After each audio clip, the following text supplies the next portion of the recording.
Comment concevoir un cours? Quelle méthodologie faudra-t-il suivre? Quelles questions se poser afin de réussir la conception de son cours? Tout d'abord, il faut bien identifier ce que vous allez traiter comme sujet. Ensuite, bien identifier le public à qui votre cours sera destiné.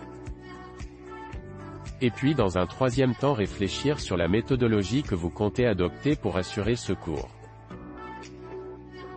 Enfin, il faudra penser à vérifier que le public a bien assimilé les cours. Ces 4 étapes constituent un excellent guide pour réussir la conception de votre cours. Il faut bien réfléchir sur les objectifs pédagogiques de votre cours. Les objectifs d'un cours peuvent être très variés. Ils peuvent être liés au savoir que l'apprenant doit acquérir, ou également d'autres compétences en matière de savoir-faire, ou de savoir-être. Il est important de recourir à des ressources pédagogiques pour la réussite de votre cours.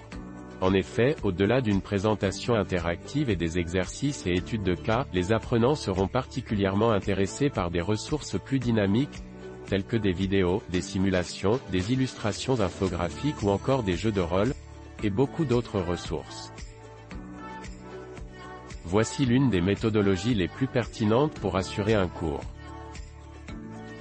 Premièrement, il faut réussir à attirer l'attention des apprenants en suscitant leur désir tout en les projetant dans l'avenir, à travers l'acquisition de nouvelles compétences. Un important effort sera à déployer en matière de pédagogie afin de permettre à chacun d'assimiler le cours et de mémoriser les concepts appris. Finalement, la mise en pratique des connaissances et des compétences acquises, selon les bonnes pratiques et à travers de bons exemples permettra l'ancrage dans les esprits des apprenants. Voici une liste des différents types de travaux à réaliser.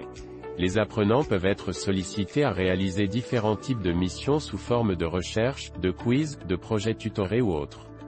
L'objectif étant de les pousser à mettre en pratique leurs nouvelles connaissances et compétences. Enfin, différentes formes d'évaluation existent, elles doivent être réalisées, en amont, en cours, et en aval des activités d'enseignement et de mise en pratique. Merci pour votre intérêt.